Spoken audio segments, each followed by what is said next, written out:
Episode 3 अतीत की हल्की सी झलक।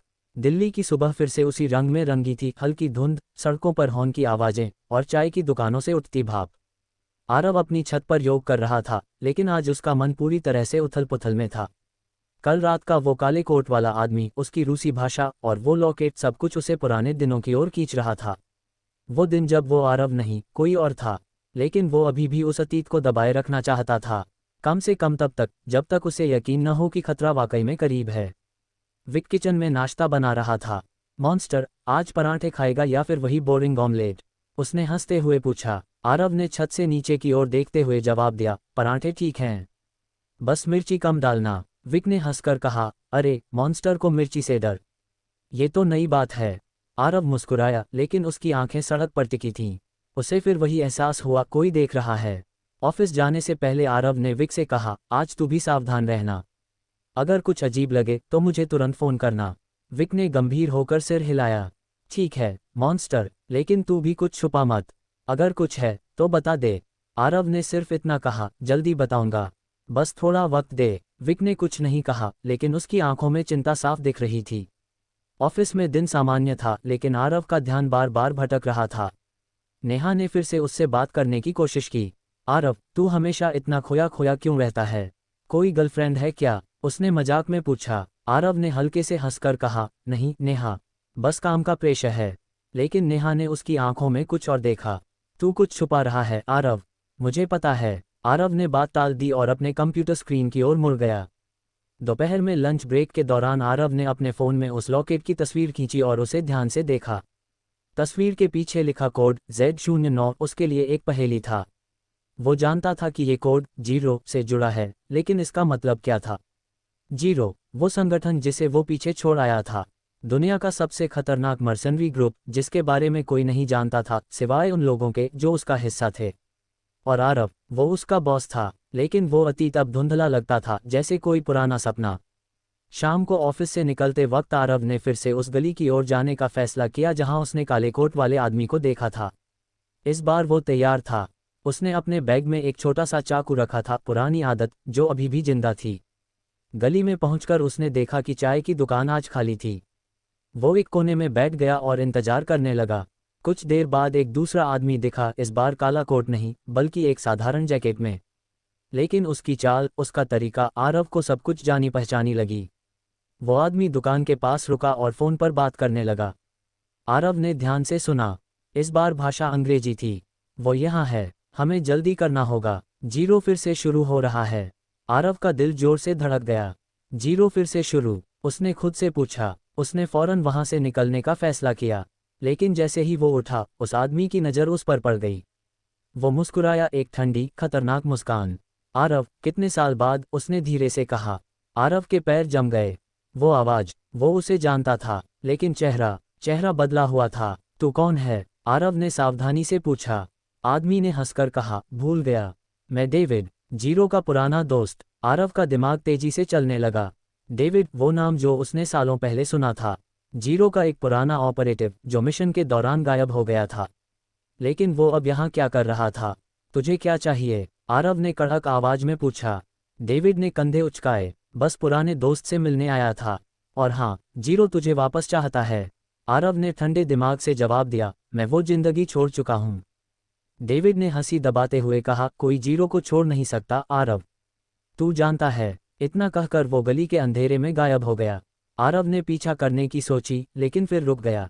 वो जानता था कि ये जाल हो सकता है। घर लौटते वक्त उसका मन भारी था। विक ने दरवाजा खोला और एक नज़र में समझ गया कि कुछ गलत है। क्या हुआ मॉन्स्टर, तू ठीक है? आरव ने लंबी सांस ली और कहा, विक, हमें बात करनी होगी। दोनों सोफे पर बैठे। आरव ने लॉकेट निकाला और विक को दिखाया। ये क्या है? विक ने पूछा। आरव ने कहा, ये मेरे अतीत का एक टुकड़ा है। और आज मुझे कोई मिला। वो 0 से था। विक की आंखें फैल गईं। 0? वो 0? लेकिन तूने तो? आरव ने उसे बीच में रोका। हाँ, मैंने छोड़ दिया था, लेकिन लगता है वो मुझे नहीं छोड़ रहे। विक ने गुस्से में कहा, तो अब क्या? तू फिर से उस दुनिया में जाएगा? आरव ने सिर हिलाया। नहीं विक, मैं नहीं जाऊंगा, लेकिन हमें तैयार रहना होगा। वो लोग मुझे ढूंढ रहे हैं। रात गहराई। आरव ने अपने पुराने बैग से एक और चीज़ निकाली, एक पुराना फ़ोन जो सालों से बंद था। उसने उसे ऑन किया। स्क्रीन पर एक मैसेज था, Z09 सक्रिय, वापस आओ लीडर। आरव ने फ़ोन बंद किया और उसे वापस बैग में रख दिया। विक ने चुपके से सब देखा लेकिन कुछ नहीं कहा। वो जानता था कि आरव का अतीत अब और छुप नहीं सकता। अगली सुबह आरव ने फैसला किया कि वो ऑफिस नहीं जाएगा। उसने नेहा को मैसेज किया कि वो बीमार है। फिर उसने विक से कहा, आज हम उस गली में फिर जाएंगे, लेकिन इस बार मैं अकेला नहीं जाऊंगा। विक ने मुस्कुराकर कहा, अब बात हुई मॉन्स्टर। चल देखते हैं ये डेविड कौन है। दोनों उस गली में पहुंचे। चाय की दुकान आज भी खाली थी, लेकिन इस बार वहां कोई नहीं था। अचानक एक कार तेजी से उनके पास रुकी। उसमें से एक और आदमी निकला। इस बार वो अकेला नहीं था, उसके साथ दो और लोग थे। आरव, समय खत्म हो रहा है, उसने कहा। जीरो को तुझसे जवाब चाहिए। आरव ने ठंडे लहजे में कहा, मैंने जवाब दे दिया, अब पीछे हट जाओ। लेकिन वो लोग हटने वाले नहीं थे। एक ने जेब से चाकू निकाला। विक ने तुरंत आरव के सामने आकर कहा, मॉन्स्टर पीछे हट, ये मेरा काम है। लेकिन इससे पहले कि कोई कुछ करता, एक तेज आवाज हुई, गोली की। वो लोग भाग गए। आरव और विक ने पीछे मुड़कर देखा। वहां कोई नहीं था, लेकिन सड़क पर एक गोली का निशान था। ये क्या था? विक ने हैरानी से पूछा। आरव ने कहा, कोई और भी है, कोई जो हमें बचा रहा है, या शायद हमें चेतावनी दे रहा है। एपिसोड का अंत यहाँ होता है। डेविड कौन है और जीरो क्यों आरव को वापस चाहता है? वो गोली किसने चलाई? क्या आरव का अतीत अब पूरी तरह से सामने आएगा?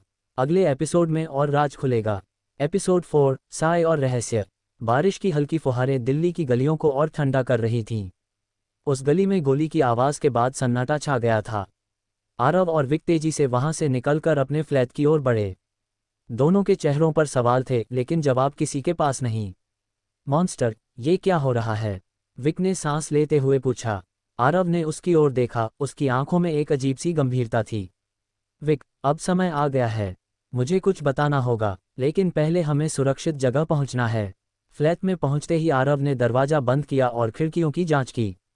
विक ने बेसब्री से कहा, अब बता मॉन्स्टर, ये सब क्या है? जीरो, डेविड, वो गोली, तू कितना छुपाएगा? आरव ने एक गहरी सांस ली और सोफे पर बैठ गया। उसने अपने पुराने बैग से वो लॉकेट फिर से निकाला और विक की ओर बढ़ाया। ये देख, ये सिर्फ एक तस्वीर नहीं है, ये मेरी पुरानी जिंदगी का सबूत है। विक ने लॉकेट खोला। तस्वीर में वो और आरव थे, दोनों जवान, हंसते हुए, लेकिन उनके पीछे एक अंधेरी जगह थी, जैसे कोई गोदाम या बंकर। तस्वीर के पीछे लिखा था, Z09 mission black don. Wick ने भौहें चढ़ाईं। ये क्या है? मिशन ब्लैक डॉन, और ये जीरो, तूने पहले कभी इसका जिक्र नहीं किया। आरव ने धीरे से कहा, क्योंकि मैं इसे भूलना चाहता था, लेकिन अब लगता है वो मुझे भूलने नहीं देगा। आरव ने बात शुरू की। विक, तू मेरा दोस्त है, मेरा भाई, तू मेरे साथ उस वक्त भी था जब मैं जीरो का हिस्सा था। विक की आंखें फैल गईं। जीरो, वो मर्सनरी ग्रुप, तू उसका हिस्सा था? आरव ने सिर हिलाया। हाँ, और सिर्फ हिस्सा नहीं, मैं उसका लीडर था। विक के चेहरे पर हैरानी और गुस्सा दोनों दिखे। लीडर? और तूने मुझे कभी नहीं बताया? मैं तेरा बेस्ट फ्रेंड हूँ मॉन्स्टर, तूने ये सब मुझसे छुपाया। आरव ने सिर झुकाया। मैंने इसलिए छुपाया क्योंकि मैं तुझे उस दुनिया से दूर रखना चाहता था। जीरो कोई साधारण संगठन नहीं था, वो दुनिया का सबसे खतरनाक मर्सनरी ग्रुप था। हम मिशन करते थे, ऐसे मिशन जो दुनिया की किताबों में कभी दर्ज नहीं हुए। लेकिन 2 साल पहले मैंने सब छोड़ दिया। मैं भारत आ गया, एक नई जिंदगी शुरू करने। विक ने गहरी सांस ली। और मैं तो तेरे साथ था, फिर भी तूने मुझे कुछ नहीं बताया। आरव ने उसकी आंखों में देखा। तू मेरे साथ था विक, लेकिन तू सिर्फ एक फोटोग्राफर नहीं था, तू मेरे लिए आंखें और कान था। तूने मुझे कई बार बचाया। याद है वो रात जब तूने मुझे मॉन्स्टर नाम दिया था? विक की आंखों में एक पुरानी याद चमकी। हाँ, वो रात जब तूने अकेले 5 आदमियों को। उसने बात अधूरी छोड़ी। लेकिन अब? विक ने पूछा, अब ये डेविड कौन है? और वो गोली? आरव ने कहा, डेविड जीरो का पुराना ऑपरेटिव था। वो एक मिशन में गायब हो गया था। मुझे लगा था वो मर चुका है, लेकिन अब वो वापस आया है और जीरो मुझे फिर से खींचना चाहता है। विक ने गुस्से में कहा, तो क्या करेंगे? भागेंगे? आरव ने सिर हिलाया। नहीं विक, भागने से कुछ नहीं होगा, हमें पता लगाना होगा कि वो क्या चाहते हैं। अगली सुबह आरव ने फैसला किया कि वो ऑफिस नहीं जाएगा। उसने नेहा को फिर से मैसेज किया कि वो कुछ दिन की छुट्टी ले रहा है। नेहा ने जवाब दिया, आरव, सब ठीक है ना? तू कुछ अजीब सा बिहेव कर रहा है। आरव ने सिर्फ इतना लिखा, हाँ सब ठीक है। बस कुछ पर्सनल काम है। विक और आरव ने उस गली में फिर से जाने का प्लान बनाया। इस बार वो पूरी तरह तैयार थे। आरव ने अपने बैग में न सिर्फ चाकू बल्कि एक पुराना डिवाइस भी रखा, एक ट्रैकर जो जीरो के दिनों से बचा था। अगर वो लोग हमें ढूंढ रहे हैं तो हम भी उनका पीछा करेंगे, आरव ने कहा। विक ने हंसकर कहा, वाह मॉन्स्टर, पुराना वाला आरव वापस आ रहा है। दोनों उस चाय की दुकान के पास पहुंचे। आज वहां भीड़ थी लेकिन कोई संदिग्ध नहीं दिखा। आरव ने ट्रैकर ऑन किया। उसकी स्क्रीन पर एक छोटा सा सिग्नल ब्लिंक कर रहा था। ये क्या है? विक ने पूछा। ये जीरो का पुराना सिग्नल है। अगर कोई ऑपरेटिव आसपास है तो ये उसे पकड़ लेगा, आरव ने जवाब दिया। कुछ देर बाद सिग्नल तेज हुआ। वो पास है, आरव ने फुसफुसाते हुए कहा। अचानक एक बाइक तेजी से उनके पास से गुजरी। उस पर वही काले कोट वाला आदमी था, डेविड। वो रुका नहीं, लेकिन उसने आरव की ओर देखकर मुस्कुराया। वो जानता है कि हम यहाँ हैं, आरव ने कहा। विक ने गुस्से में कहा, तो अब पीछा करें। लेकिन इससे पहले कि आरव जवाब देता, एक दूसरी बाइक आई और उनके पास रुकी। उस पर एक लड़की थी, लंबे बाल, काले चश्मे और एक आत्मविश्वास भरी मुस्कान। आरव, काफी समय बाद उसने कहा। तू माया? आरव ने हैरानी से पूछा। विक ने भौहें चढ़ाईं। ये कौन है अब? माया ने हंसकर कहा, मैं माया, जीरो की पुरानी साथी। और हाँ, वो गोली मैंने चलाई थी तुम्हें बचाने के लिए। आरव का चेहरा सख्त हो गया। तुझे क्या चाहिए माया? तू भी जीरो के लिए काम कर रही है? माया ने सिर हिलाया। नहीं आरव, मैं जीरो के खिलाफ हूँ और मुझे तुम्हारी मदद चाहिए। विक ने बीच में टोका, रुक रुक, ये सब क्या चल रहा है? पहले डेविड, अब ये माया। मॉन्स्टर, तूने कितने राज छुपाए हैं? आरव ने कहा। विक, अभी सब समझाऊंगा, लेकिन पहले हमें यहाँ से निकलना होगा। माया ने कहा, मेरे साथ चलो, मेरे पास एक सुरक्षित जगह है, वहाँ बात करेंगे। तीनों एक पुरानी कार में बैठे और शहर के बाहर एक सुनसान गोदाम की ओर बढ़े। वहां पहुंचकर माया ने दरवाजा खोला। अंदर कुछ स्क्रीन्स और हथियार थे। ये क्या है? विक ने हैरानी से पूछा।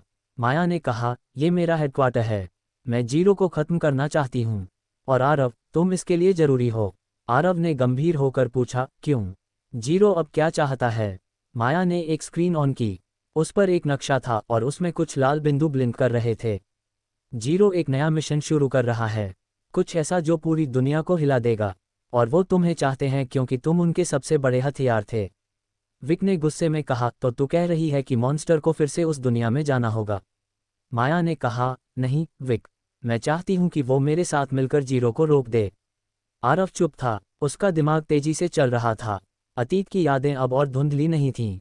वो जानता था कि जीरो को रोकना आसान नहीं होगा, लेकिन क्या वो फिर से उस दुनिया में कदम रखने को तैयार था? एपिसोड का अंत यहाँ होता है। माया कौन है और वो जीरो के खिलाफ क्यों है? जीरो का नया मिशन क्या है? क्या आरव फिर से मॉन्स्टर बन जाएगा? अगले एपिसोड में और रहस्य खुलेगा।